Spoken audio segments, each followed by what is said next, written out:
بسم اللہ الرحمن الرحیم قل ان صلاتی و نسکی و محیای و مماتی للہ رب العالمین لا شریک لہ بذالک امرت وانا اول المسلمین۔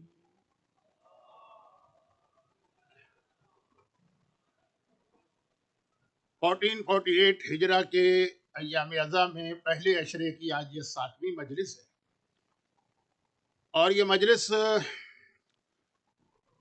جب بھی میں پڑھتا ہوں 7ویں محرم نہیں، باب الحوائج کے مصائب کی، کہیں 7 محرم کو یہ مصائب ہوتے ہیں، کہیں 8 محرم کو، تو اتنی ساری مختلف باتیں مجھے بیان کرنا ہوتی ہیں کہ جو اس سے پہلے کی مجلسیں ہیں بعض اوقات اس کو وہیں پہ روک کے آج کی مجلس کی حد تک تھوڑا سا سبجیکٹ چینج ہو جاتا ہے، اور اسی وجہ سے جو سوال آپ نے دیکھا ہوگا کہ میں ہر مجلس میں لاسٹ مجلس کے کچھ چیزوں کو ایکسپلین کرتا ہوں، یہ وہ چیزیں ہیں جس کے بارے میں لوگوں نے سوال کیا ہوتا ہے، لیکن ایک سوال ایسا ہے جو پہلی محرم سے مسلسل مجھ سے پوچھا جا رہا، اور میرا ارادہ تھا کہ اس کا آج جواب دوں، لیکن جب میں نے آج کی مجلس کے بارے میں سوچا کہ کیا پڑھنا ہے تو ٹائم نظر نہیں آ رہا۔ صرف ایک اعلان کر رہا ہوں کہ آج جو کیو این اے سیشن ہے اس میں پہلا سوال میں وہی لے کے آ جاؤں گا۔ یہ میں اس لیے کہہ رہا ہوں کہ کم سے کم 40 سے 45 آدمیوں نے 40 to 45 یہ سوال پوچھا ہے، ایک آدمی کا سوال نہیں، اور وہ ہے کہ زیارت عاشورہ ہم پڑھتے ہیں روز، تو آپ نے تو پہلی مجلس میں ذرا سا ہم کو ڈسکریج کیا تھا، بس یہ میں نے اس لیے کہا کہ اتنا زیادہ پریشر پڑ رہا تھا، اور مجھے یہ بھی معلوم ہے کہ اس مجلس کے بعد بہت سے لوگ دوسری مجلس میں شرکت کے لیے چلے جائیں گے، تو ان سے گزارش یہ ہے کہ میرا اندازہ ہے کہ کیو این اے سیشن یقیناً ان کی ویب سائٹ پر یا یوٹیوب چینل پہ کچھ دیر تو رہے گا، وہاں سن لیجیے گا۔ ان صلاتی و نسکی و محیایا، اس کا خلاصہ یہ تھا کہ اسلام کس چیز کا نام ہے۔ مولا کائنات نے نہج البلاغہ کے آخر میں اسلام کی ایک ڈیفینیشن بیان کی۔ اچھا، نہج البلاغہ کے آخر میں ایک اور حدیث بھی ہے، وہ بھی میں ابھی کوٹ کروں گا کیونکہ وہ میرے آج کے ٹاپک کا اگلا حصہ ہے۔ ٹوٹل سرنڈر، مکمل اپنے آپ کو اللہ کے حوالے کر دو، اپنے آپ کو سبمٹ کر دو، وہی کرو جو اللہ تم سے چاہتا ہے۔ ایک جملہ یہاں پہ کہہ رہا ہوں اس لیے کہ یہ ایک اور مجلس بنے گی کل کی یا شاید آخری مجلس، اور وہ یہ کہ اس کے لیے ٹوٹل سبمیشن، اس کے لیے یہ ضروری ہے کہ آدمی کے پاس اتنی نالج تو ہونا کہ اس ٹائم پر اللہ ہم سے کیا چاہتا ہے، کیونکہ ہر وقت پہ نماز بھی اللہ ہم سے نہیں چاہتا، ہر ٹائم پہ روزہ بھی اللہ ہم سے نہیں چاہتا، ہر ٹائم پر اطاعت والدین بھی اللہ ہم سے نہیں چاہتا۔ سچویشن چینج ہونے سے، سرکمسٹانسز چینج ہونے سے احکام بدل جاتے ہیں، اور اسی لیے ایک لفظ ہمارے علماء کہتے ہیں، اس کو یاد رکھیے۔ میں ذرا فاسٹ ہو جاتا ہوں ٹائم کو دیکھ کر، پھر ریئلائز کرتا ہوں کہ پورا مجمع میرا ساتھ نہیں دے پا رہا ہے، تو تھوڑا سلو ہو رہا ہوں، اور وہ یہ ہے کہ جتنی بھی یہ نماز روزہ جتنی بھی عبادت ہے، اس کو عبادت سمجھ کے کریں، عادت سمجھ کے نہ کریں۔ کبھی ایسا ہوتا ہے کہ یہ انسان یہ نماز وغیرہ کی اتنی اس کو پریکٹس ہوتی ہے بچپنے سے کہ اس کی ہیبٹ بنتی ہے عادت، اور عادت اسے کہتے ہیں کہ جسے اگر آپ چینج کریں گے تو آپ انکمفرٹیبل ہو جائیں گے۔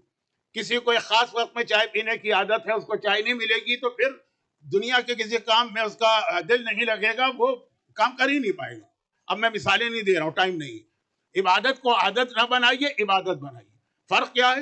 عادت وہ ہے کہ آپ کمفرٹیبل ہوں گے ہی نہیں اس کو چھوڑ کر، اور عبادت یہ ہے کہ نہیں، جس وقت اللہ جس طرح سے آپ سے چاہ رہا ہے۔ اب جیسے یہ نماز ہی ہے نا، یہ عادت نہ بنے عبادت بنے، اس لیے اللہ نے نماز کی حالتیں چینج کر دی۔ مثلا کچھ نمازیں آپ زور سے پڑھیں گے، کچھ آہستہ۔ یہ مردوں کو مسئلہ بتا رہا ہوں، لیڈیز کا نماز کا مسئلہ ذرا سا مختلف ہے، لیکن وہ مختلف مسئلہ ایک اور بہت اہم میسج دیتا ہے۔ بھئی مردوں کے لیے لازم ہے نا، واجب ہے مغرب عشاء اور فجر کی نماز۔ میں تفصیل میں نہیں جا رہا ہوں کہ الحمد واجب ہے، زور سے پڑھنا، رکوع آہستہ پڑھ سکتے ہیں، تفصیل کی ضرورت نہیں۔ بہرحال یہ نمازیں زور سے پڑھی جاتی ہیں، یعنی آپ کی آواز نکلے، اور ظہر اثر آہستہ پڑھی جاتی ہے۔ لیڈیز کے لیے حکم نہیں، وہاں کچھ اور مسئلہ، لیکن ان کا جو مسئلہ ہے وہ اس لیے ہے کہ عورت کا حجاب جو ہے وہ اس واجب مسئلے سے زیادہ اہم ہے۔ اور آج کی رات حضرت عباس کی رات ہے، حضرت عباس کا نام آتا ہے تو ذہن میں سب سے پہلے غیرت اور حجاب آتا ہے۔ اب اس کو میں موضوع نہیں بنا رہا ہوں فی الحال کیونکہ اور بہت ساری باتیں ہیں، لیکن خواتین سے میری ایک ریکویسٹ ہے، اور اس میں میں ایک بات اور عرض کر دوں، ابھی میں اپنے موضوع پر آیا نہیں اور ڈائیورٹ ہو گیا، لیکن ایک جملہ اور عرض کر دوں کہ ابھی آگے چل کر ایک روایت جو میں پڑھنے والا ہوں، تو اگر کوئی عورت کمپلیٹ حجاب نہیں کر سکتی ہے، ویسے تو سوال ہے کیوں نہیں کر سکتی، لیکن اگر کسی وجہ سے نہیں تو جتنا کر لے وہی غنیمت ہے. یعنی عزا خانے میں یا سینٹر میں آتے ہیں حجاب کر کے آتے ہیں، بعض لوگ اس کا مذاق اڑاتے ہیں، یعنی ان عورتوں کو کنڈیم کرتے ہیں کہ کیا فائدہ ہوا، باہر تو اسکول میں، کالج میں، جاب کی جگہ پر، شاپنگ سینٹر میں، مال میں، وہاں تو بے حجاب گھوم رہے، جتنا ہو جائے، اور اس کی وجہ ابھی آتی ہے. تو ایسا نہیں ہے کہ اگر یہ حجاب کوئی عورت نہیں کرنا چاہتی ہے تو وہ اب عزا خانے میں بھی حجاب کر کے آ رہی ہے تو ہم اس کا مذاق اڑائیں. اور یہ باتیں، عورت کی بات تو اس لیے آ گئی کہ نماز کا مسئلہ آ گیا تھا اور حضرت عباس کا نام آ گیا تھا. ہمارے یہاں معصومین کے حوالے سے ایک القاب پڑھے جاتے ہیں نا، بہت بہت مشہور ہے، اس کو میں شروع کروں گا تو پھر ٹائم اور لگ جائے گا، لیکن صاحب دعوت النبویہ و صولت الحیدریہ و نسبت الفاطمیہ و الحلم الحسنیہ و شجاعت الحسینیہ و صبر السجادیہ، ہر امام کا ایک ٹائٹل ہے نا. 12 امام تک بات پہنچتی ہے، لیکن بعض بزرگ علماء کہتے ہیں کہ اس میں ایک اور اضافہ کرو، والغیرت العباسیہ، اے خدا تجھے واسطہ عباس علمدار کی غیرت کا. اور غیرت کو انگریزی میں کیا کہتے ہیں مجھے نہیں پتا، آنر کہتے ہوں گے، لیکن آنر ذرا سی مختلف چیز ہے. غیرت عباس کا تقاضا یہ ہوتا ہے کہ مومن ہو کہ مومنہ صفحے ادا پر بیٹھ کر عہد کرے کہ حضرت عباس کو کبھی ہم جلال نہیں دلوائیں گے اور اپنے حجاب کو مینٹین کریں گے. واپس آ جاؤں اصل موضوع پر. عورت کا حجاب اتنا اہم کہ جس کی وجہ سے اس کے لیے تو مسئلہ بدل گیا، لیکن ہر ایک کے لیے تو مسئلہ ہے نا. کیوں کہ 2 نمازیں آہستہ پڑھو، 3 نمازیں زور سے پڑھو، اس لیے کہ یہ عادت ہیبٹ نہ بنے بلکہ عبادت بنے. ابھی اللہ نے کہا بولو، بول رہے ہیں، ابھی اللہ نے کہا خاموش ہو جاؤ، خاموش ہو رہے ہیں. اسی کا نام اسلام، اسی کا نام اسلام. ظہر اور عصر کی نماز آپ سفر میں جا رہے ہیں، آپ کی اگر ہیبٹ ہے 4 رکعت کی تو آپ کا 2 رکعت پڑھو تاکہ یہ ہیبٹ نہ بنے، عبادت بنے. وہاں 4 رکعت ٹورنٹو میں کیوں پڑھی تھی؟ اللہ نے کہا تھا اس لیے پڑھی تھی. اور آپ وینکوور گئے گھومنے کے لیے، 2 کیوں پڑھی؟ اس لیے کہ اللہ نے کہا تھا. ہیبٹ نہ بننے پائے، نماز کے احکامات اس لیے بدلتے جا رہے ہیں. چلیں آپ نماز کی حد تک تو شاید آپ کی سمجھ میں میری اگزامپل نہیں آئی، لیکن روزے کی حد تک لوگ عمرے پہ جاتے ہیں رمضان میں، لوگ رمضان کے اندر، آج کل تو بہت بڑی مخصوصی ہو گئی ہے، 19 رمضان مسجد کوفہ میں مولا کی ضربت اسی مسجد کوفہ میں لگی تھی. روزہ نہیں رکھ سکتے ہیں کیونکہ آپ کا اسٹے 10 دن سے کم ہے. اب یہ کہ ایک تو ویسے ہی جس کو روزے کی ساری زندگی پریکٹس ہے، رمضان کا مہینہ ہے روزہ نہ ہو تو چلو یہاں سے یاد گئے وہاں روزہ نہیں رکھا تو اتنا فرق نہیں پڑے گا، سبھی لوگ کھاتے پیتے ہیں. لیکن مکے میں، مدینے میں، کربلا میں، نجف میں، اور وہاں گئے کام ہی عبادت ہے اور وہاں روزہ نہیں رکھنے، دل نہیں مانتا بہت سے لوگوں کا مسافر کا روزہ. لیکن اسی لیے کہ یہ عادت اور ہیبٹ نہ ہو بلکہ یہ عبادت ہو. عادت جو انسان کی ساری زندگی کی پریکٹس ہے، عبادت صرف یہ دیکھنا اس وقت اللہ ہم سے کس چیز کی ڈیمانڈ کر رہا.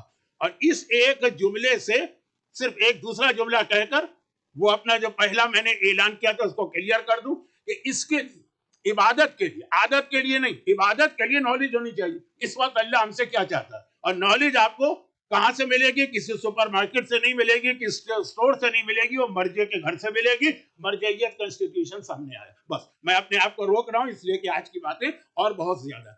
تو ٹوٹل اپنے آپ کو اللہ کے حوالے کر جس وقت جو چاہے.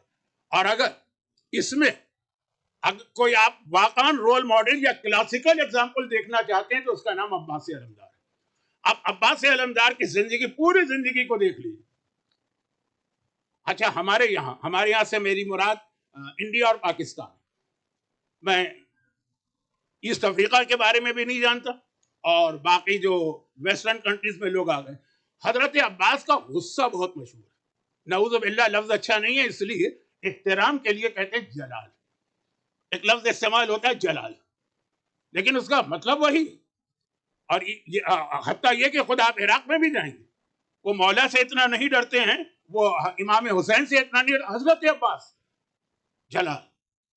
حتیٰ یہ کہ صدام کے زمانے کے کتنے واقعات ہیں کہ اس کے ظالم ترین بادشاہ بھی آپ علی کا اور حسین کا واسطہ دیتے رہے، مذاق اڑائیں گے، عباس کا نام لیں گے دم سے. ظالم جو اس کے سپاہی تھے. تو خلاصہ یہ کہ بہت اچھا اب اتنا زیادہ حضرت عباس کے حوالے سے مشہور ہو گیا. یہ بھی دیکھیے ہمارے ہاں کتنی ایک اپنی طرف سے دین کو سمجھنے کی غلطی. ایک صاحب آئے کہنے لگے کہ مولانا میری بیٹی شادی شدہ ہوگی, بہت مصیبتیں پریشانیاں, تو کسی نے مجھے مشورہ دیا ہے کہ تم نے اس کا نام زینب رکھا ہے, نام چینج کر لو. زینب نام کا مطلب ہی مصیبتیں ہوتی ہیں.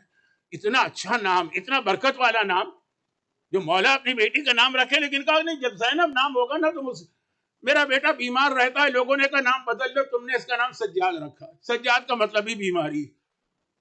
عباس, اب میرا بچہ بہت ہائپر ہے, بہت ہائپر ہے, ذرا ذرا سی بات پہ غصہ کرتا ہے. لوگوں نے کہا تم نے غلط نام رکھا ہے, نام چینج کرو, عباس نام نہیں رکھو, اس کا نام عباس ہے. دیکھیں کیسی حماقت اور نان سینس اور بے وقوفی والی باتیں چل رہی ہیں. لیکن اس کے اندر بات میں جناب زینب اور چوتھے امام کی طرف نہیں لے جانا چاہ رہا, جناب عباس کا جلال. لیکن آپ دیکھیں کہ پورے کربلا کے واقعے میں کتنے ایسے موقع ہیں کہ واقعاً اگر عباس میں اتنا ہی غصہ تھا تو تلوار نکالنا چاہیے تھی. ایک بار بھی تلوار نہ نکالی جب تک کہ آقا حسین کا حکم نہیں آیا. جیسا حکم آیا عباس نے مانے. اس کو کہتے ہیں ٹوٹل سرنڈر, ٹوٹل سبمیشن. جناب عباس کے حالات آگے چل کے میں بتاؤں گا. یہ تو میں نے شروع میں کہا کہ جو میرا موضوع چل رہا تھا مکمل اپنے آپ کو اللہ کے حوالے کر. اچھا اب اسلام خالی ایک آرڈر نہیں دیتا ہے, پھر اس کا طریقہ بھی سکھاتا ہے. جیسے طبیب اور ڈاکٹر اگر آپ کی کوئی خرابی بتائے گا تو اس لیے نہیں بتائے گا کہ وہ آپ کا مذاق اڑا رہا ہے, وہ اس لیے بتائے گا کہ آپ کو پتا چلے کہ پرابلم ہے, پھر وہ دوا بتائے گا تو آپ اس کی دوا استعمال کریں گے. تو اب یہاں پر اسلام نے کہا کہ اللہ کے حوالے کر دو. اور پھر پہلے سے ایک بات بتا دیں کہ اگر تم اپنے آپ کو ٹوٹل اللہ کے حوالے کرو گے تو اس کے لیے تمہارے اندر ایک کوالٹی ضرور ہونی چاہیے, اس کے بغیر تم سبمیشن کر ہی نہیں سکتے, اور وہ ہے پیشنس اور ٹالرنس, جسے عربی میں صبر کہتے ہیں.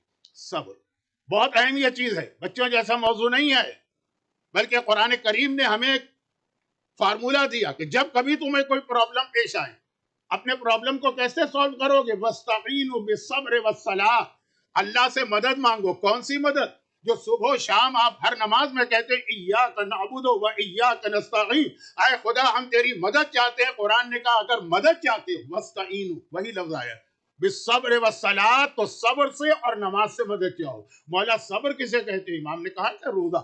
امام نے اس کی یہی تفسیر کی نا کہ صبر کا مطلب روزہ, لیکن روزے کے علاوہ بھی صبر. صبر بہت ضروری چیز ہے, اس کے بغیر آپ کا پرابلم سالو نہیں ہوگا. مولا نے نہج البلاغہ کے آخر میں ایک فارمولا اور دیا, اور مولا فرماتے جو ہم اہل بیت سے محبت کرتا ہے, جو ہم اہل بیت سے محبت کرتا ہے نا, تو اسے ایک اسپیشل ڈریس اپنے لیے تیار کرنا چاہیے. مختلف جگہوں کے لیے مختلف ڈریس استعمال کیے جاتے ہیں نا.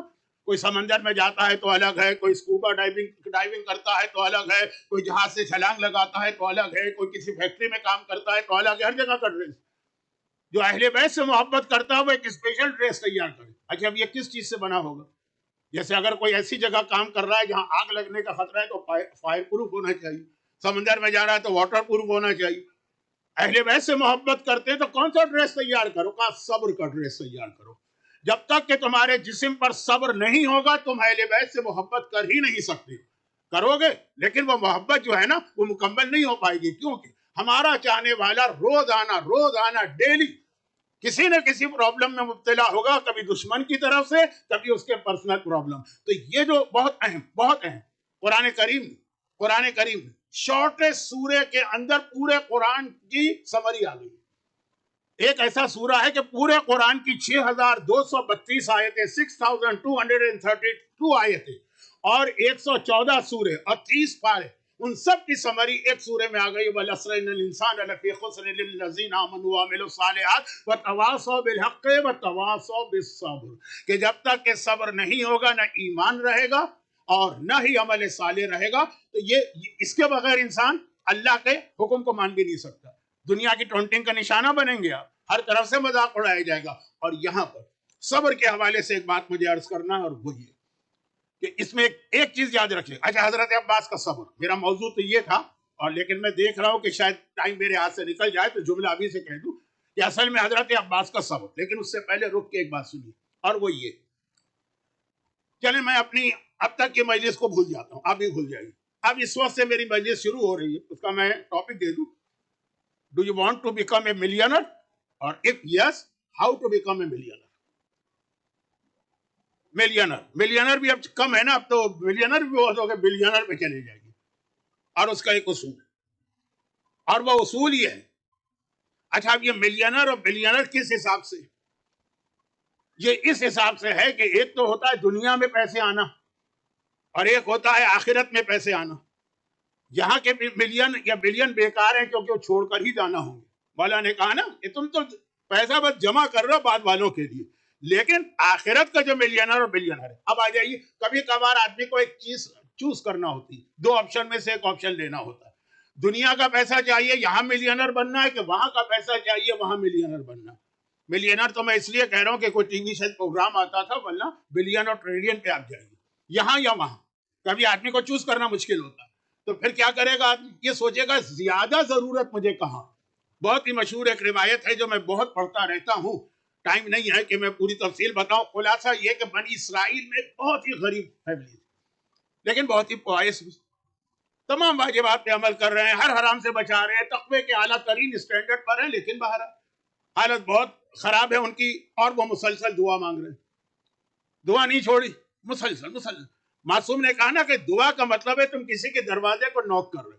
کینیڈا میں نہیں, یہاں تو اس وقت پولیس پکڑ لے گی, لیکن ہمارا انڈیا پاکستان کی بات کریں, اب وہ نوک کر رہے ہیں, فقیر آدمی کھڑا ہوا ہے, نوک کر رہا ہے, نہیں آپ نے توجہ دی, آپ کو نہیں دینا ہے اسے کچھ, لیکن اتنا وہ نوک کر رہا ہے کہ آخر ایک وقت میں آپ فرسٹریٹڈ ہو کر اس کو کچھ دیتے تاکہ کسی طرح میرا دروازہ چھوڑ کے تو جائے. اسی طرح آپ کراچی کی سڑکوں پہ جائیے, جہاں ٹریفک سگنل یا ٹریفک لائٹ ہوگی, وہاں پہ آپ گاڑی میں بیٹھے ٹک ٹک ٹک ٹک ٹک ٹک ٹک ٹک. تو خیر, اب امام نے مثال دی, دعا اسی کا نام, اللہ کے دروازے کو نوک کرتے جاؤ, نوک کرتے جاؤ, نوک کرتے جاؤ, حتیٰ یہ کہ اگر اللہ وہ چیز تمہیں نہیں بھی دینا چاہتا تو دے دے گا. اب میں نے پہلے سے ایک بات کہہ دی تھی کہ ٹائم کم ہے, میں ذرا فاسٹ پڑھ رہا ہوں, تو اگر ورڈنگ میں کچھ آپ کو توہین پروردگار لگے تو مجھے معاف کیجیے گا. اب یہ لوگ دعا نہیں چھوڑی, قریب ہیں, ساری کوشش کر لی, تقوی, پرہیزگاری, دعا کر لی, یہاں تک کہ ایک رات کو شوہر نے ایک سپنا دیکھا, ایک ڈریم, ایک خواب دیکھا, فرشتہ ہے, اور آنے کے بعد کہا کہ اگرچہ مرتے دم تک ٹل ڈیتھ تمہاری یہی حالت رہنا تھی, لیکن تم نے جو کنٹینیوس دعا کی تو اللہ نے تمہاری بک آف فیٹ کو چینج کر دیا, تقدیر بدل دی, لیکن ٹوٹل نہیں. اب جو تمہاری ریمیننگ لائف, فار ایگزامپل مثلا اب تمہیں 20 سال اور رہنا, خدا نے کہا آدھی زندگی تمہاری ایسے ہی گزرے گی اور آدھی اچھی ہوگی, بٹ چوائس تمہارا. ابھی شروع والے 10 سال تمہیں اچھے چاہیے, پیسے والے, ملینر, یا بعد والے. اس نے کہا کہ یہ ڈیسیشن میں اکیلا کیسے لوں, میرے ساتھ میری وائف بھی زندگی گزار رہی ہے, اس کا بھی پرابلم ہے, اس سے مشورہ کروں گا. اب کیونکہ یہ شیطان کا ہاتھ تو ہے نہیں, اللہ کا میسج ہے, فرشتے نے کہا میں کل دوبارہ آؤں گا. چلا گیا, پورا دن شوہر بیوی ڈسکس کرتے رہے کیا کرنا. کبھی دل میں خیال آتا تھا پیسے ابھی ملے تو ٹھیک ہے, بھئی جوانی میں ہی تو پیسے کا مزہ آتا ہے, بڑھاپے میں پیسہ ملا بھی تو کیا, نہ شراب پی سکتے ہیں, نہ گانا سن سکتے ہیں, نہ نامحرم کو دیکھ سکتے ہیں, نہ کوئی اور گناہ کر سکتے ہیں, طاقت ہی نہیں. تو پیسہ ابھی ملے, جوانی میں مزہ ہے نا پیسے کا, بڑھاپے میں تو ویسے ہی ایک بستر میں جا کے. پھر خیال آیا کہ نہیں, جوانی ہے, طاقت ہے, شریر کے اندر اتنی شکتی ہے, گزارا کر لیں گے. بڑھاپے کے اندر جب کوئی ساتھ دینے والا نہیں ہوگا تب یہ پیسہ کام, یہ آپشن کون سا آپشن لے. خیر اتنا ہی مجھے کہنا تھا, یہ روایت کا اتنا ہی سا بتانا تھا کہ کبھی آپشن سامنے رکھا جاتا ہے تو آدمی کو ڈیسائیڈ کرنا مشکل ہوتا ہے.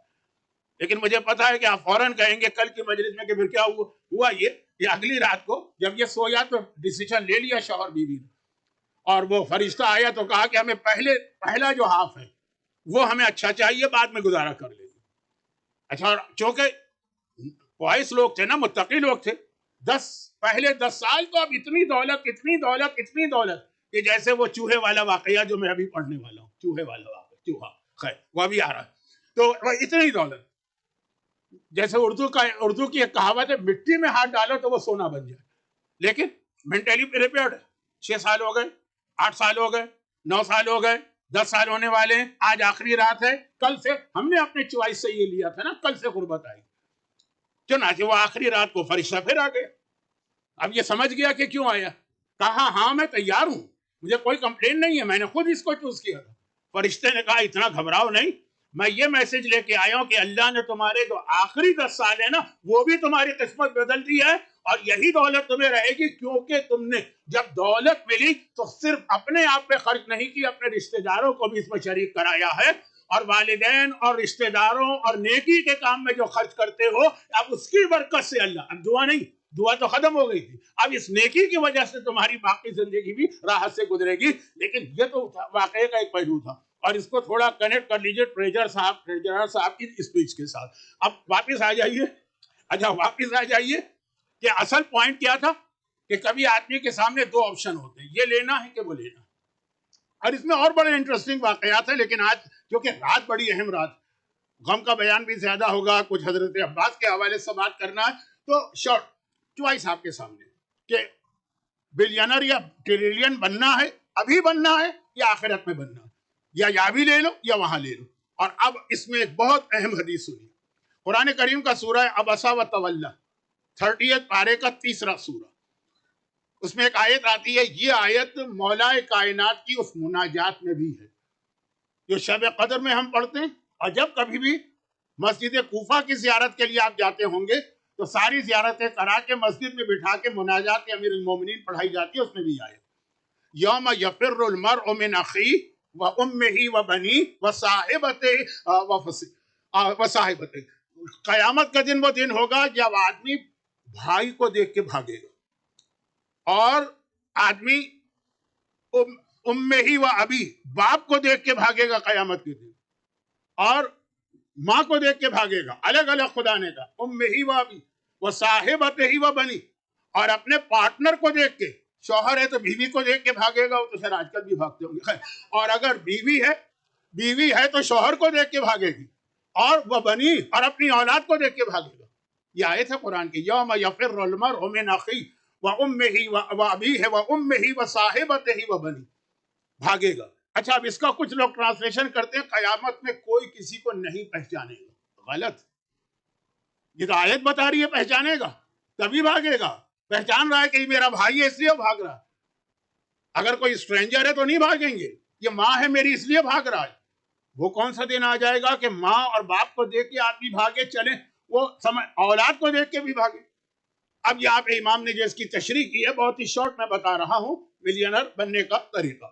امام نے فرمایا کیوں بھاگے, وہ وائے, اپنے قریبی رشتہ داروں کو, اور قیامت کے دن تو مصیبت کا دن, مصیبت میں تو آدمی اور زیادہ اپنے رشتہ داروں کے قریب ہوتا, کا اس لیے بھاگے کہ ایک مومن ہوگا, کوئی ایک مومن یا کچھ مومن, جب ان کا نامہ اعمال کھولا جائے گا, اور وہ جو ایک اسکیل یا ترازو کا کنسپٹ اسلام نے دیا اس میں رکھا جائے گا, تو اب ہوگا نا, 2 حصے ہوتے ہیں اسکیل کے جو ہمارے یہاں انڈیا پاکستان اور ایسٹ افریقہ کے پرانے اسکیل, ایک میں نیکیاں رکھی جائیں گی, ایک میں گناہ رکھے جائیں گے. وہ پوری آیتیں پہ آیتیں ہیں لیکن پڑھنے کی ضرورت نہیں. تو اب جس کا نیکی کا پلہ بھاری ہو گیا, فمن یعمل مثقال ذرۃ خیرا یرا ومن یعمل مثقال ذرۃ شرا, اگر گناہ زیادہ ہو گئے جہنم, اور اگر نیکیاں زیادہ ہو گئی جنت. لیکن کچھ ایسے لوگ بھی ہوں گے جو بالکل برابر 1 گرام کا بھی فرق نہیں ہے, گرام بھی بہت بڑی چیز ہے, اس سے بھی چھوٹا آپ لے آئیے کوئی میجرمنٹ کا, بالکل برابر. اب کیا کیا جائے, جنت جا نہیں سکتا, نیکیاں زیادہ نہیں, جہنم جا نہیں سکتا, گناہ زیادہ نہیں, بالکل برابر ہو. اچھا اب جو کچھ اللہ کرے گا وہ بات کا اسٹیج ہے, لیکن پہلے اس کو ایک آفر کی جائے گی, آفر قبول کر لے گا تو فیصلہ ہو جائے گا, اگر اس سے کام نہیں چلے گا پھر چیزیں آتی ہیں, شفاعت اور رحمت, اور اس کے بعد سزا بھی. آفر کیا کی جائے گی, آفر یہ کی جائے گی, دیکھو بالکل برابر, ایک چھوٹی سی نیکی بھی کہیں سے اگر تم لے کے آ جاؤ نا, گرام نہیں, مائکرو گرام نہیں, میں نے کیا کہیں گے, اتنی سی نیکی لے کے آ جاؤ, یہ نیکی والا ذرا سا جھک جائے, تمہیں مل جائے گی جنت. ساری جنت ایک چھوٹی سی نیکی کے اوپر آ جائے گی اس مومن کے لیے جس کے گناہ اور نیکیاں بالکل برابر. وہ کہے گا اچھا خدا بندہ اتنا آسان ہے, ارے پورا کٹم میرا بھرا ہوا ہے میدان قیامت میں, وہ میری ماں کھڑی ہے, وہ میرا باپ کھڑا ہے, وہ میرا بھائی کھڑا ہے, وہ میرا بیٹا کھڑا ہے, وہ میری بیٹی کھڑی ہے, بڑی محبت کرتے تھے, بڑی دنیا میں مجھے خدمت کرتے تھے. مجھے یہ وہ نہیں ہے جو والدین کو نرسنگ ہوم میں داخل کرا کے آئے, واقعاً خدمت کی ہے. ارے اتنی سی نیکی تو کسی سے بھی مانگوں گا مل جائے گی. کہا جائے گا جاؤ مانگو, جا کے لے کر آ جاؤ, فیصلہ ابھی ہو جائے گا. پھر عرض کروں کہ اگر نہیں ہوا تو پھر اور دوسرے مرحلے ہیں، وہ کبھی الگ سے سنیے گا، موت اور برزخ پر میرا اشرا. تو ابھی وہ بات ہو رہی ہے بہت ایزی لگا، یہ کیا بڑی بات، کوئی بڑی نیکی بھی اللہ نہیں مانگ رہا ہے، چھوٹی سی معمولی سی نیکی. اب یہ گیا تھا حساب کتاب دینے، اب سب قیامت میں دیکھ رہے ہیں، اس کی فیملی تو پہچان رہی کہ ابھی یہ گئے. ہوتا ہے نا امیگریشن کاؤنٹر میں، آپ نے دیکھا ہوگا 3-4 دوست اب وہ گئے، اس کے بعد ہماری باری آئے گی، پھر ہماری باری آئے گی، سب دیکھ رہے ہیں. یہ گیا اور واپس آیا. واپس آنے کا مطلب یہ ہے کہ نیکی مانگنے آیا، ورنہ تو واپس نہیں آتا. واپسی کا مطلب ورنہ تو وہاں تو وہی امیگریشن کی طرح کہ نکلے تو نکلو، یا جنت میں جاؤ یا جہنم میں، واپس کیوں آ رہا ہے؟ سب سمجھ گئے نیکی مانگنے آ رہا ہے. بھائی یہ جو سے دیکھا تو باپ بھی بھاگا، ماں بھی بھاگی، بھائی بھی بھاگا، بہن بھی بھاگی، بیٹا بھی بھاگا، بیوی بھی بھاگی، کہ ہمارے پاس ہم اگر اس کو نیکی دے دی، فرض کیجئے دے دی ہم نے، اور پھر جب ہمارا حساب کتاب ہوا بالکل برابر ہوگا پلے، اس وقت ہم کو خیال ہوگا کاش وہ نیکی اس کو نہ دیتے نا تو اس وقت ہم جنت میں چلے جاتے. تو اس وقت نیکی اتنی قیمتی کرنسی بنے گی، یہ کرنسی ہے وہاں کی قیامت کی، اس کے ذریعے جنت و جہنم کا فیصلہ ہو رہا. تو ایک نیکی کی وجہ سے بعض اوقات مومن جو ہے روک لیا جائے گا، کہا جائے گا لے کے آ جاؤ. اور وہ جس کو اتنا ایزی سمجھ رہا تھا کہ چھوٹی سی نیکی، مثلا میں مثال دے رہا ہوں، سلام کرنے میں پہل کر دی کسی نے، یہ بھی تو ایک نیکی ہے نا. اتنی سی نیکی مجھے دے دو جو زندگی میں کوئی ایک سلام والی نیکی. میں بہت چھوٹی چھوٹی نیکیوں کی بات کر رہا ہوں تاکہ آپ کسی نیکی کو کبھی مس نہ کریں. تو خیر خلاصہ یہ ہے کہ یہ جب منظر دیکھے گئے کہ گیا تھا یہ اور پھر واپس آ رہا ہے، تو یومئذ یفر المرء من اخیہ، اس کو دیکھ کے اس کا بھائی بھی بھاگا، وامہ وبنیہ، اور اس کا باپ اور ماں بھی بھاگے، وصاحبتہ وبنیہ، اور اولاد بھی بھاگی ہے. تو یہ نیکیاں قیامت کی کرنسی ہے. اب وہاں پر آپ کو بلینر بننا ہے یا اس دنیا میں بلینر بننا ہے؟ یہاں کا بلینر بننا بیکار. اچھا میں یہ نہیں کہہ رہا ہوں کہ یہاں پہ غربت ہی کیجیے، بھائی ہمیں رزق کی کتنی دعائیں، قرضہ ادا کرنے کی دعائیں، حالت بہتر بنانے کی دعائیں امام نے بتائی. میں یہ نہیں کہہ رہا ہوں کہ یہ دنیا میں بالکل آپ فاقے کیجیے اور بھوکے رہیے، نہیں، یہ بتائیں. لیکن پہلی آپ کی ترجیح جو ہے پرائرٹی وہ ہونی چاہیے آخرت کی نیکیاں. اب یہاں کے حوالے سے سن لیجیے، میں وہ کنسپٹ نہیں دے رہا ہوں جو ایک واقعہ ہے نا بہت مشہور، واقعہ تو نہیں ہے، جوک ہے، کہ مسجد میں بیٹھے ہوئے 2 آدمی دعا مانگ رہے تھے، ایک بہت ہی غریب تھا اور ایک واقعاً ملینر تھا. اب غریب دعا مانگ رہا ہے خدا بندہ مجھے دولت دے دے، اور وہ پیسے والا مانگ رہا ہے خدا بندہ ایمان. اور اس نے کہا تم ایمان مانگو، ایمان، دولت کیا مانگ رہے ہو؟ کہا جس کے پاس جو چیز نہیں ہوتی ہے وہ وہی مانگتا ہے. میرے پاس دولت نہیں ہے، تمہارے پاس ایمان نہیں ہے. تو یہ کنسپٹ نہیں ہے، دولت بھی مانگی. اب مثلا سب سے اہم عبادتوں میں سے ایک عبادت حج جو ہے نا، حج بالکل ایک نیا مومن بناتی ہے. نیا مومن بن کے آتا ہے میدان عرفات سے انسان، پرانا مر جاتا ہے کیونکہ سارے گناہ معاف ہو گئے. یہ جملہ میرا نہیں ہے، یہ پیغمبر کا ہے کہ حج کرنے کے بعد کہ یومن ولدت امو، تم ایسا ہوتے ہو جیسا اس دن سے جس دن تمہاری ماں نے تمہیں پیدا کیا، نیا انسان. حج کی پہلی دعا کیا، یعنی آپ مکے میں داخل ہوئے نا، پہلی دعا، کئی بار یہ بات آ گئی. اسلام نے کیا پہلی دعا بتائی؟ ابھی آیت اللہ سستانی کی حج کی کتاب میں دیکھ لیجئے، اور ہر مرد جو مسجد الحرام کے گیٹ پر کھڑے ہو کے دعا پڑھنا ہے، جو پڑھ کے آپ انٹر ہوں گے، وہ یہی دعا ہے. وَأَوْصِ عَلَيَّ مِنْ رِزْقِكَ الْحَلَالِ الطَّيِّبِ. آپ مسجد میں جا رہے ہیں، پہلی دعا آپ کے ذہن میں ہے، اسلام کہتا ہے یہ دعا مانگو، اے خدا مجھے رزق حلال میں برکت عطا فرما، وسعت عطا فرما، وسعت بڑھا دے. اور آخری دعا سمجھ لیجیے، عرفات کا میدان وہ سمجھیے آخری دعا، امام مظلوم کی ایک دعا ہے، دعائے عرفات. کیا ماسٹر پیس دعا، آج بھی دنیا دیکھتی ہے تو دنگ رہ جاتی ہے کہ اس طرح بھی اللہ کو پکارا جاتا. اس دعا کا آخری جملے کیا؟ وَأَوْصِ عَلَيَّ مِنْ رِزْقِكَ الْحَلَالِ. اس دعا کے اندر جو کائنات کی اتنی اہم دعا، تو یہ اسلام کا حکم ہے. نہیں، دعا مانگو رزق کے لیے بھی، لیکن جہاں پہ ٹکراؤ ہو جائے چوائس کیا ہو. مقداد کا ایک واقعہ سن لیجیے، جلدی وقت تو بہت گزر گیا. مقداد پیغمبر اسلام کے 4 اہم ترین صحابیوں میں، اہم ترین اس لیے میں نے کہا کہ رسول خدا کی حدیث ہے کہ اللہ نے مجھے آرڈر دیا ہے کہ ان 4 سے محبت کر. ساری کائنات رسول خدا سے محبت کرتی، کائنات تو کیا محبت کرتی، اللہ محبت کرتا ہے. پیغمبر کا لقب ہی حبیب خدا ہے، اللہ محبت کرتا ہے، اور اللہ کا آرڈر ہے 4 سے محبت کرو. اس میں تیسرا نام مقداد کا. مقداد کے بارے میں 1-2 باتیں پہلے بھی آئی تھی، لیکن اس وقت کا واقعہ بڑی غربت تھی. اس کی وجہ بھی آئی ہے کہ پورا قبیلہ خلاف تھا، تو یہ اکیلے مسلمان ہوئے، مدینے آئے. رہنے کی جگہ نہیں تھی. پیغمبر نے کہا کہ جب تک کہ تمہارا مکان نہیں بنتا میرے ساتھ شیئر کرو میرے روم کے اندر. پیغمبر نے ان کو شیئرنگ میں رکھا اپنے ساتھ, اپنے حجرے میں. بڑی محبت تھی.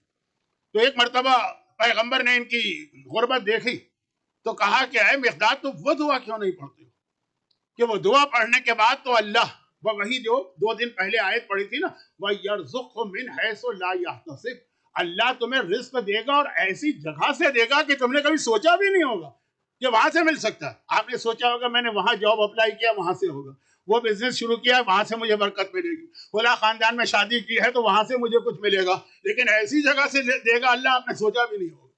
وہ یہ واقعہ ہے. پیغمبر نے کہا دعا کیوں نہیں پڑھتے ہو؟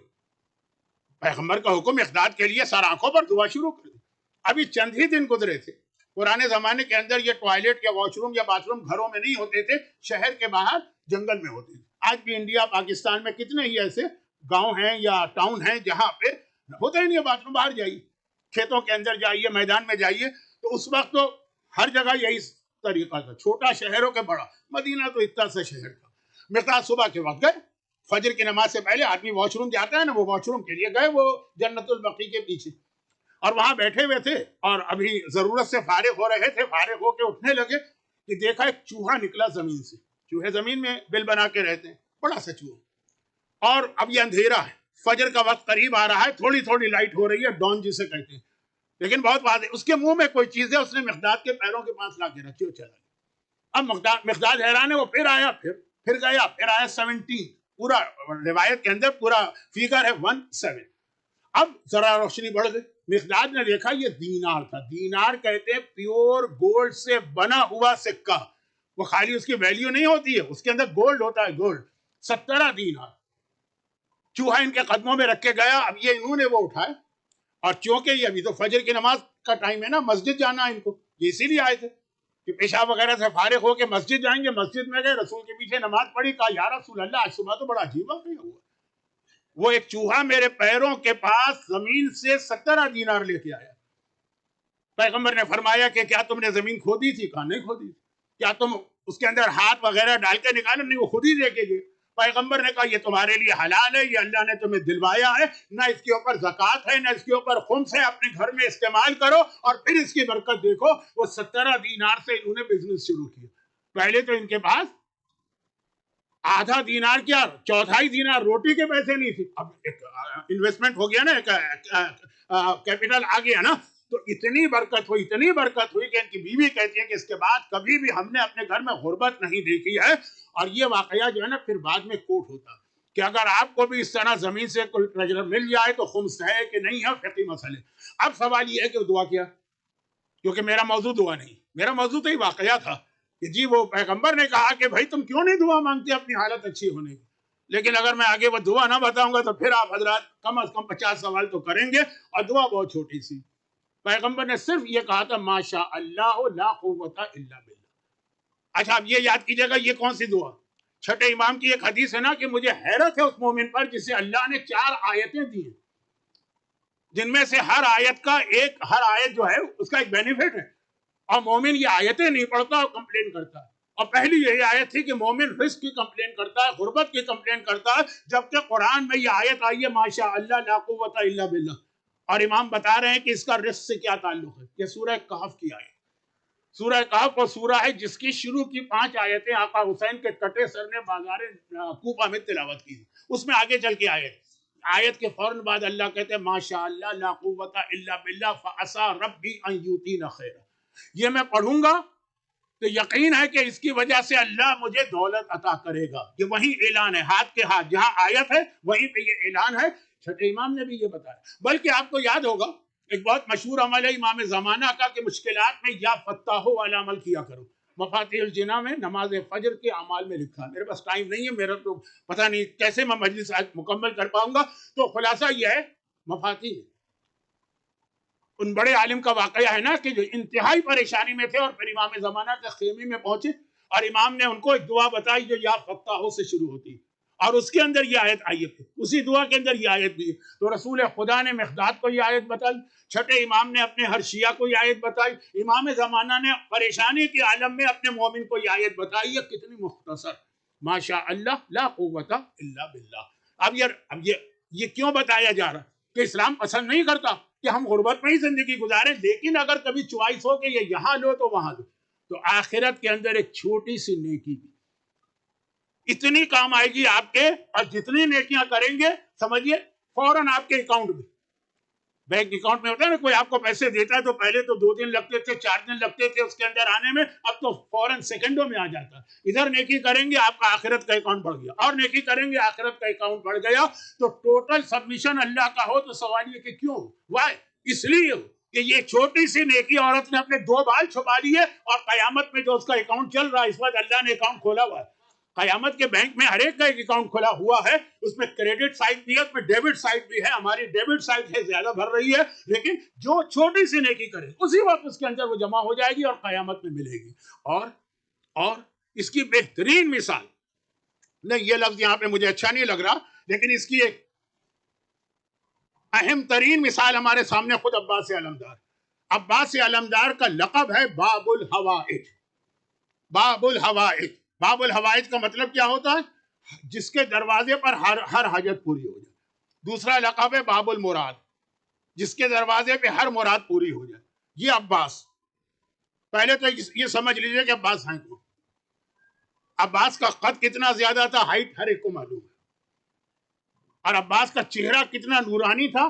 بنی ہاشم ویسے ہی عرب میں سب سے خوبصورت مانے جاتے ہیں، اور اس بنی ہاشم میں عباس کا ٹائٹل تھا قمر بنی ہاشم۔ یہ بنی ہاشم کا چاند ہے، جو آلریڈی اتنا خوبصورت قبیلہ ہے اس کے چاند ہے۔ لیکن پھر اگر آپ ایک اور حدیث کو اس سے ملائیں تو اور زیادہ سمجھ میں آتا ہے عباس کے فزیکل فضائل، روحانی تو اپنی جگہ ہیں، فزیکل فضائل۔ پیغمبر کی ایک بہت ہی مشہور حدیث ہے، ایک نہیں، 1 2 3 4 ریفرنس تو میرے سامنے اس وقت اہل سنت علماء کی کتابوں کے آ رہے ہیں۔ کیا حدیث ہے؟ من ارادہ ان ینظرہ۔ اچھا، صرف پہلا لفظ جو ہے نا، ایک حدیث میں من ارادہ ہے، ایک میں من احبہ۔ ترجمہ کیا ہے کہ جو یہ ارادہ کر رہا ہے، جس کی یہ انٹینشن ہے، یا جو یہ پسند کرتا۔ اب کیا باقی حدیث ایک جیسی، ان ینظرہ الی اسرافیل فی ہیبتہ ومیکائیل فی رتبتہ وجبرائیل فی جلالتہ وآدم فی علمہ ونوح فی فہمہ وابراہیم فی خلتہ ویعقوب فی حسنہ ویوسف فی جمالہ وموسیٰ فی ہیبتہ وایوب فی صبرہ ویحییٰ فی زہدہ ویونس فی ورعہ وعیسیٰ فی عبادتہ فَلْيَنْظُرْ إِلَى وَجْهِ عَلِيِّ ابْنِ أَبِي طَالِبٍ۔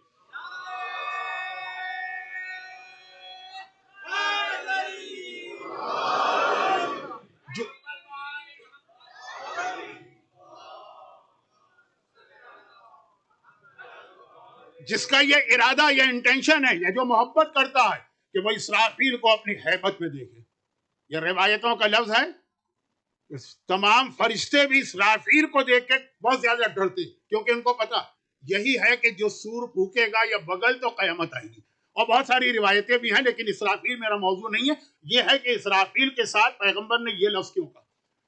ومیکائیل فی رتبتہ، اور جو چاہتا ہے کہ میکائیل کو ان کے رتبے کے ساتھ دیکھے جو لوگوں کو رزق دیتے حکم خدا سے۔ وجبرائیل فی جلالتہ، اور جبرائیل کو دیکھے ان کی عظمت اور گریٹنس کے ساتھ۔ آدم کو دیکھے ان کے علم کے ساتھ، نوح کو دیکھے ان کے فہم کے ساتھ، ابراہیم کو دیکھے ان کی دوستی کے ساتھ، موسیٰ کو دیکھے ان کی ہیبت کے ساتھ، ایوب کو دیکھے ان کے صبر کے ساتھ، یعقوب کو دیکھے ان کے غم کے ساتھ، یوسف کو دیکھے ان کے حسن و جمال کے ساتھ، یحییٰ کو دیکھے ان کے زہد کے ساتھ، یونس کو دیکھے ان کی پرہیزگاری کے ساتھ، عیسیٰ کو دیکھے ان کی عبادت کے ساتھ، تو وہ علی کے چہرے کو دیکھے۔ اور عباس کے بارے میں روایت ہے کہ عباس شبیہ علی ابن ابی طالب تھے، یعنی عباس کو دیکھنے کا مقصد ہے کہ جبرائیل کا چہرہ دیکھا، اسرافیل کا چہرہ دیکھا، میکائیل کا چہرہ دیکھا، آدم کو دیکھا، نوح کو دیکھا، ابراہیم کو دیکھا، موسیٰ کو دیکھا، ایوب کو دیکھا، یعقوب کو دیکھا، یوسف کو دیکھا، یحییٰ کو دیکھا، یونس کو دیکھا، اور حضرت عیسیٰ کو دیکھ لیا۔ یہ عباس کے چہرے کی عظمت۔ خالی میں اس وقت فزیکل عباس کے فضائل بیان کر رہا ہوں، تو معمولی شخصیت نہیں ہے عباس کی۔ ہم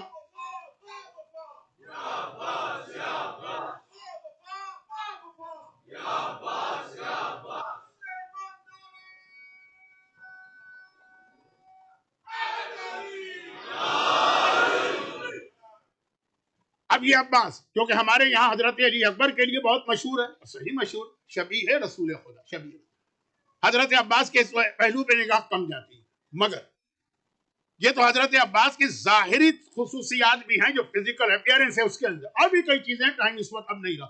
دوسری جانب آئی، عباس کا اسٹیٹس اتنا ہائی ہے کہ جو ٹائٹل امام معصوم کا ہے وہ حضرت عباس کا کنفرم ہے. اب آج کل بعض علماء، بعض ذاکرین اپنی طرف سے باب الحوائج کی ایک لسٹ بناتے ہیں کہ یہ بھی باب الحوائج، یہ بھی باب الحوائج، وہ ہوں گے سب، لیکن روایتوں میں صرف دو کے بارے میں آیا ہے، ایک ساتویں امام ہے باب الحوائج اور ایک عباس علمدار ہے باب الحوائج. جو ایک معصوم امام کا ٹائٹل ہے، ساتویں امام کا دروازہ حاجتیں پوری ہوتی ہیں، وہی ٹائٹل حضرت عباس علمدار کا ہے، کیونکہ اس دروازے سے کبھی کوئی خالی ہاتھ نہیں پلٹا. بلکہ ایک جملہ بہت ڈرتے ڈرتے کہہ رہا ہوں کہ شاید کہیں مس انڈرسٹینڈنگ رہو، کہ جو علی اور حسین کے دروازے پہ بھی نہ ملے وہ عباس کے دروازے پہ مل جاتا. اب یہ یاد رکھیں، دو چیزیں میں بتا رہا ہوں. میرے مولا کے بارے میں ہے کہ وہ وجہ اللہ، چہرہ ان کا اللہ کا چہرہ، اور آقا عباس کا ٹائٹل ہے جو علامہ مجلسی نے اس زیارت میں لکھا ہے جو مفاتی میں، وجہ الحسین، عباس حسین کا چہرہ ہے. یعنی اگر اللہ تک جانا ہے تو علی کے ذریعے جانا ہوگا، وہ وجہ اللہ، اور حسین تک آنا ہے تو عباس کے ذریعے آنا پڑے گا کیونکہ یہ وجہ الحسین. اور آج بھی اگر آپ جائیے کربلا اور آپ خیمہ گاہ میں جا کے آقا حسین کے خیمے کی زیارت کرنا چاہیں، پہلے عباس کے خیمے سے گزرنا پڑے گا.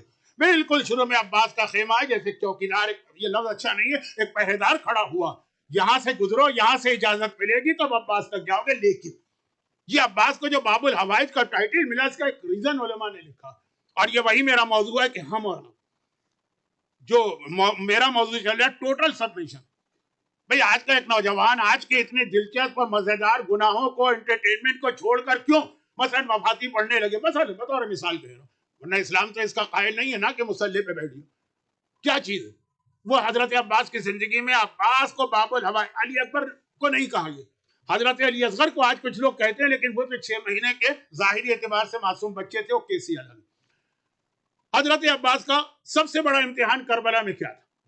سب سے بڑا امتحان عباس کا یہ تھا کہ عباس کی پوری زندگی کی ایک حاجت تھی. ہماری حاجت مانے دعا، ہم اور آپ دعا مانگتے رہتے ہیں، کوئی 5 سال دعا مانگے، کوئی 7 سال، کوئی 10 سال، کوئی 2 سال، مسئلہ حل ہو گیا تب بھی ہے، نہیں حل ہوا تو وہ تھک کر دعا چھوڑ دیتا. مگر عباس کی ایک دعا تھی جو پیدا ہونے سے لے کے کربلا میں عصر عاشور تک عباس مانگتے رہے. اور اس لیے مانگتے رہے، عباس کی توہین نہیں کر رہا ہوں، اس لیے مانگتے رہے کہ اگر عباس کبھی بھول بھی جائیں تو جتنے عباس کے چاروں طرف ہیں سب عباس کو یاد دلا دیتے. اور وہ کیا دعا تھی؟ یہ تھی کہ جب میرے بابا نے میری ماں سے شادی کی تھی تو اس وقت یہ کہا تھا کہ یہ شادی تو میں صرف اس لیے کر رہا ہوں کہ مجھے اپنا وہ بیٹا چاہیے جو کربلا میں میرے حسین کی مدد کرے. اور یہ عباس پہلے دن سے سن رہے ہیں. جیسا میں نے محاورتاً ایک جملہ کہا کہ اگر عباس کبھی بھول بھی جائے تو دوسرے لوگ نہیں بھولنے دیں گے، کیونکہ مولا علی کے جو صحابی عباس کو جب دیکھتے ہیں، میں بات نہیں کر رہا ہوں بڑے ہونے کے بعد، ابھی عباس 6 مہینے کے، ابھی عباس 1 سال کے، ابھی عباس 2 سال کے، جو عباس کو دیکھتے ہیں اچھا یہ وہی عباس ہے جس کو علی نے کربلا کے لیے مانگا تھا. گھر میں آتے ہیں تو زینب ہو کے، کلثوم ہو کے، لیلا ہو کے، جتنی خواتین سب کو یاد ہے یہ شادی کیوں ہوئی تھی، ہر ایک یاد دلاتا. اور پھر باقی باتیں تو چھوڑے، حتیٰ کربلا کی شب عاشور بھی عباس کو یہ یاد دلا دیا گیا. میں پھر کہہ رہا ہوں کہ یاد دلانے کا مقصد توہین عباس نہیں ہو، بھولے نہیں، لیکن مسلسل ایک چیز جو ہے عباس کے سامنے. 9 محرم کو یزید کی طرف سے تو جنگ شروع ہو گئی. یہ عاشورہ حسین نے بنایا ہے، ورنہ تو اصل میں تاسوعہ تھا. 9 محرم کو تاسوعہ کہتے. جنگ شروع ہو گئی تھی، تیر چلا دیا تھا ہمارے ساتھ. عباس کو بھیج کے مہلت مانگی گئی نا، جاؤ جا کر 1 رات کی مہلت لے کے آؤ. اچھا یہ بھی دیکھیں کتنا بڑا امتحان. عباس سے اگر کہیں کہ جاؤ اور عمر سعد کا سر کاٹ کے لے آؤ، عباس کے لیے بچوں کا کھیل. مگر میرے مولا کا قاتل اور دشمن میں اس کے سامنے جا کر وہ جملہ کہوں جو بظاہر ریکویسٹ لگے، بہت بڑا امتحان ہے. اسی کا نام اسلام ہے. اپنی خواہش نہیں، جو اس وقت حکم خدا. لیکن عباس کو بھیجا تو حسین، ساتھ میں اپنے 2 بزرگ صحابیوں کو بھی بھیج دیا. یہ وہ صحابی ہیں جو مولا علی کے صحابی، اس لیے عباس علمدار ان کو ہمیشہ چچا کہتے ہیں. ایک حبیب بن مظاہر، ایک بریر حمدانی. بلکہ صحیح معنوں میں تو یہ رسول خدا کے صحابی ہیں. تو عباس ان کا بڑا احترام کرتے ہیں. جس نے کہا تم بھی جاؤ, جوان خون ہے, ہو سکتا ہے ہمارے ساتھ یا اس کا کوئی سپاہی ایسی کوئی بدتمیزی کر دے کہ عباس کو جوش آ جائے. بزرگ ساتھ جائے, ذرا سمجھانے والا, روکنے والا گئے. اب عباس تو بہرحال ہمارے یہاں مشہور ہو گیا ہے کہ ہر چیز میں غصہ کرتے تھے, نعوذ باللہ, یہ جلال تھا, لیکن عباس حکم امام کے پابند گئے اور آ گئے. اب جب واپس آ رہے ہیں تو اب یہ دونوں بوڑھے جو نوجوان اس مجمع میں بیٹھے ہیں, ان کا یہ ایکسپیرینس ہوگا نا کہ جہاں آپ کے خاندان کے, آپ کی فیملی کے دو بوڑھے جمع ہو جائے, بہت بور ہوتے ہوں گے. وہ اپنے بچپنے کی بات چھیڑ دیتے, وہ اپنی جوانی کے قصے چھیڑ دیتے. آپ کو کیا اس سے انٹرسٹ کے 50 سال پہلے کیا ہوا, ایک طریقہ ہے بزرگوں کا. یہ دونوں بوڑھوں نے آپس میں بات شروع کر دی. لیکن یہ والی بات ہمارے بوڑھوں کی طرح نہیں ہے, جو باقاعدہ سوچ سمجھ کی. حبیب نے کہا بریر یاد ہے کہ جب میرے مولا نے عباس کی ماں سے شادی کی تھی اس رات کو کیا کہہ رہے.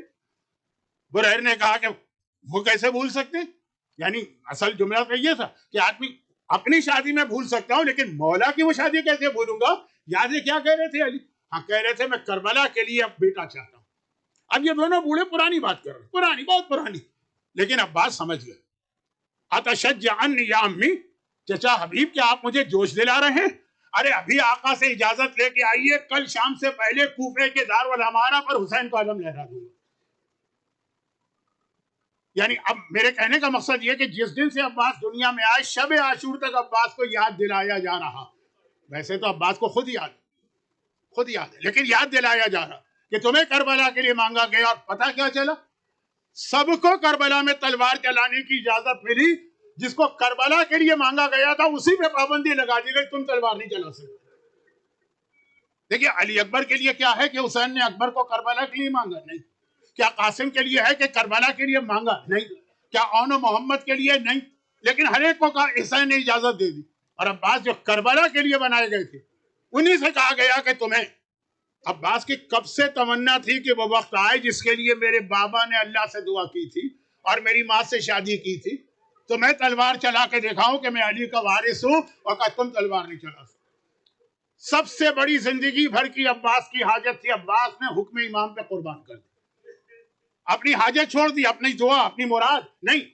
حکم امام آ گیا, میں اپنی مراد نہیں مانگوں گا. اللہ نے کہا عباس تو نے میری خاطر اتنا بڑا امتحان دیا ہے, اب قیامت تک جو تیرے نام پر اپنی کوئی حاجت اور مراد لے کر آئے گا, تیری اس قربانی کے نتیجے میں اس کی مراد پوری کی جائے گی.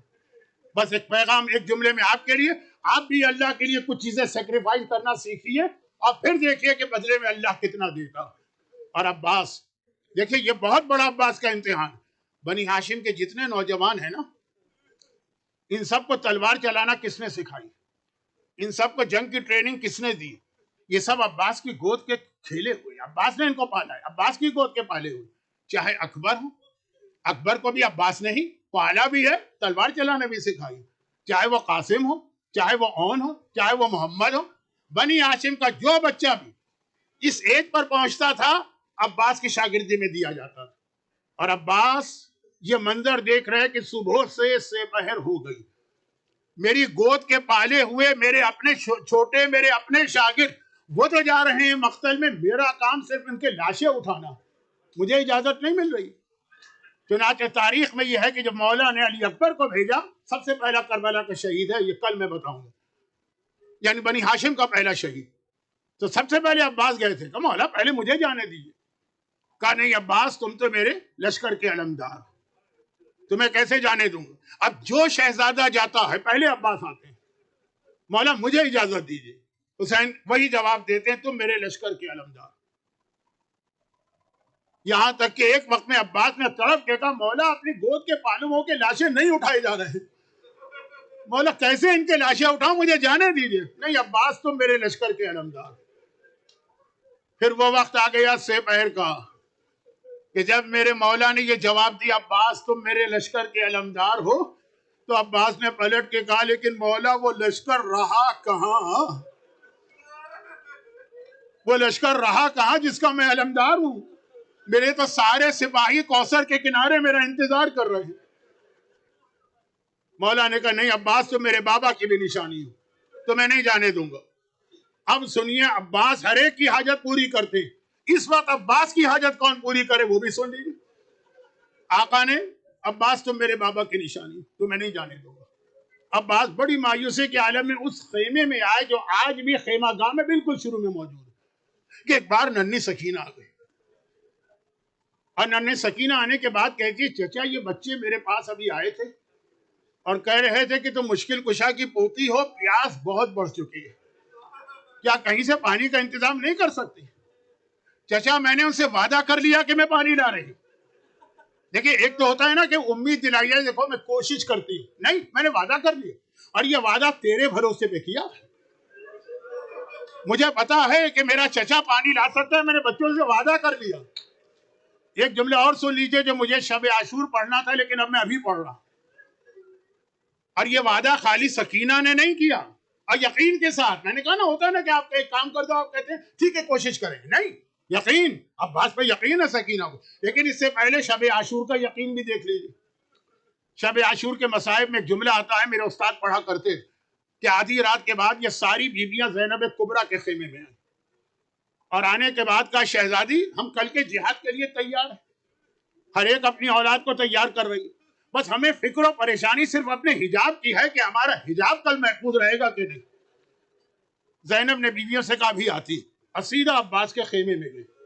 عباس گھبرا کے کھڑے ہوئے، شہزادی آپ نے کیوں زحمت کی، غلام کو بلایا ہوتا۔ زینب نے کہا عباس تم میرے چھوٹے بھائی ہو، بہن تو بھائی کے پاس آتی ہے، اور اس لیے آئی کہ اس وقت بیویاں مجھ سے کہہ رہی ہیں کہ ان کے حجاب کا کیا ہوگا۔ میرا جواب تیرے جواب پر ہے۔ عباس نے ایک بار ہاتھ جوڑ کے سر جھکا کے کہا شہزادی جب تک آپ کا عباس زندہ ہے کسی بیوی کی چادر کو کوئی ہاتھ نہیں لگا سکتا۔ لیکن اب کیا ہوا، اب ہوا کیا زینب نے پلٹ کے بیویوں سے یہ کہا کہ جب تک میرا عباس زندہ ہے؟ نہیں، یہ نہیں کہا۔ زینب نے یقین کے ساتھ کہا بیویوں بے فکر ہو جاؤ، علی کی بیٹی تم سے وعدہ کرتی ہے، تمہاری چادریں محفوظ ہیں، کیونکہ اب یہ زینب کو یقین ہے کہ اس دنیا میں تو کوئی پیدا نہیں ہوا جو عباس کو مار سکے۔ وہ زینب کا یقین تھا کہ یقین کے ساتھ وعدہ کیا، یہ سکینہ کا یقین تھا۔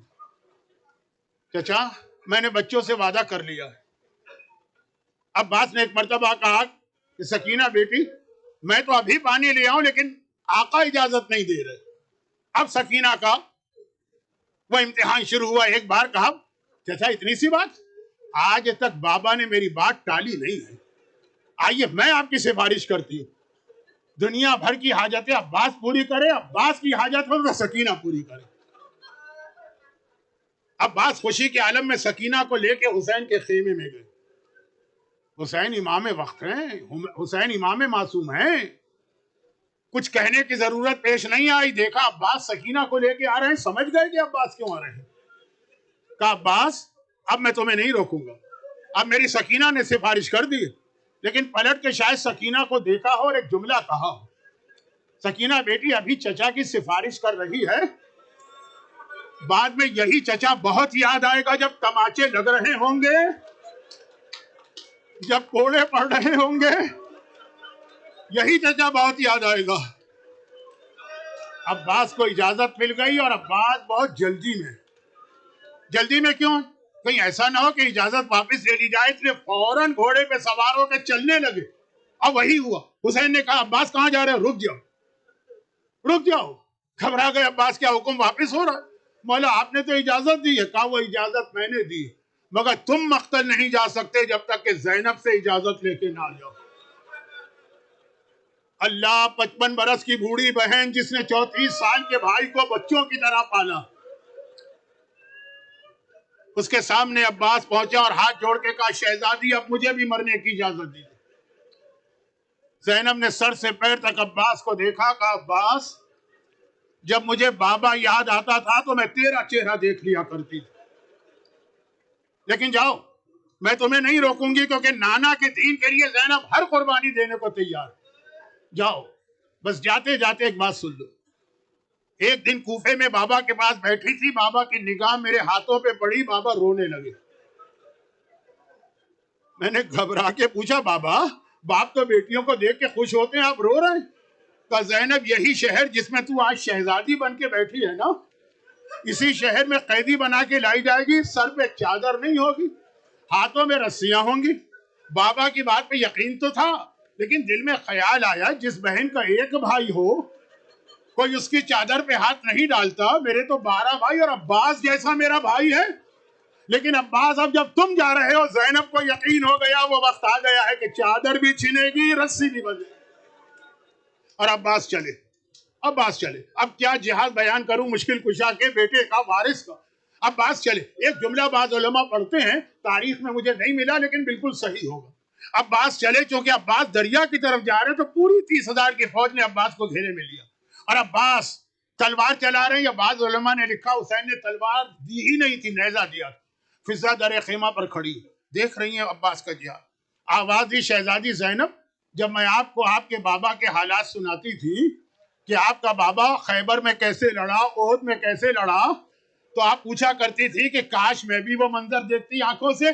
آئیے در خیمہ پر، آج عباس جنگ نہیں کر رہے، یہ خیبر میں حیدر کرار جہاد کر رہے ہیں۔ اور مختصر یہ کہ پورے لشکر کو چیرتے ہوئے فرات کے کنارے گئے۔ با وفا عباس پیاسا رہا، پانی ہاتھ میں ضرور لیا، یہ بتانے کے لیے کہ دیکھو پانی پہ ہمارا قبضہ ہے، لیکن پھر پانی پھینکا واپس آ۔ اور ادھر خیمے کے دروازے پہ سکینہ نے بچوں کو جمع کیا ہوا، سارے بچوں سے کہا کوزے لے کے آؤ، میرا چچا وعدہ کر کے گیا ہے، آج تک میرے چچا نے اپنا کوئی وعدہ توڑا نہیں ہے۔ اب بچوں کو عباس تو نظر نہیں آ رہے، 30,000 کا لشکر ہے، علم نظر آ رہا ہے، سب کی نگاہیں علم پر ہے۔ دیکھا علم گیا، دریا تک گیا، واپس آنے لگا۔ اب بچے خوش ہو رہے ہیں کہ ایک بار دیکھا کہ یہ علم جو ہے رائٹ سائڈ پہ اس طرح جھکا جیسے گرنے والا، یہ عباس کا سیدھا ہاتھ کٹ گیا۔ بچوں کے دل دھڑکے، علم سنبھل گیا۔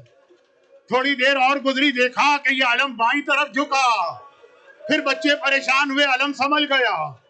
پھر دیکھا علم آگے بڑھا، اور ایک بار علم زمین کربلا پہ گرا۔ عباس کی آواز آئی، آقا علیکہ منی السلام، میرا آخری سلام لے لو۔ حسین نے کمر پکڑ کے کہا، الان انکسر ظہری، عباس تم نہیں مرے، حسین کی کمر ٹوٹ گئی۔ اور سکینہ نے پانی کا خالی کوزہ زمین پہ پھینکا، دونوں ہاتھوں کو سر پہ مارا، فریاد کی، چچا مجھے پانی نہیں چاہیے، واپس آ جا چچا، واپس آ جا۔ اور حسین عباس کے سرہانے پہنچے۔ یہاں پر بھی ایک بڑا عجیب جملہ ہے، لیکن اب وقت نہیں ہے میرے پاس کہ میں اس کو بیان کروں، آپ کا ماتم بھی ضروری ہے۔ ایک بہت عجیب جملہ ہے، کبھی اور سنیے گا۔ حسین عباس کے قریب گئے، ایک مرتبہ جب پہنچے تو عباس آخری سانسیں لے رہے، میرا آقا زمین کربلا پہ بیٹھ گیا، عباس کا سر اٹھا کے گود میں رکھا۔ عباس کو یہ آخری وصیت ہے، کہا جب مولا پیدا ہوا تھا تو پہلی زیارت آپ کے چہرے کی تھی، دل چاہتا ہے دنیا سے جاتے ہوئے آخری زیارت بھی آپ کے چہرے کی کروں، لیکن کیا کروں، ایک آنکھ میں تیر لگ چکا، دوسری آنکھ میں خون جم گیا، مولا میرے ہاتھ سلامت ہوتے تو خون خود صاف کر دیتا، بس یہ ذرا خون صاف کر دیجیے۔ حسین نے ابا کے دامن سے عباس کی آنکھ سے خون صاف کیا۔ عباس کی آخری نگاہ حسین پہ پڑی، عباس دنیا سے رخصت ہوئے۔ حسین نے علم اٹھایا، سیدھا خیمہ گاہ میں آئے، زینب کے حوالے یہ علم کیا، زینب یہ علم سنبھالو، میرا عباس مارا گیا، اب میں جا رہا ہوں۔ زینب نے کہا بھیا ذرا ٹھہر جا، میں ابھی آتی۔ زینب یہ علم لے کر سہنے خیمہ میں آئی، آواز دی، اے کلثوم، اے لیلا، اے فروا، اے رباب، ذرا یہاں تو آنا۔ ساری بیوی آ گئی، شہزادی کیا بات ہے؟ کہا کل رات کو میں نے وعدہ کیا تھا نا کہ تمہاری چادریں سلامت رہیں گی، علی کی بیٹی اپنا وعدہ واپس لیتی ہے، ارے میرا عباس مارا گیا، ہائے علم آ گیا، علمدار نہ آیا، علم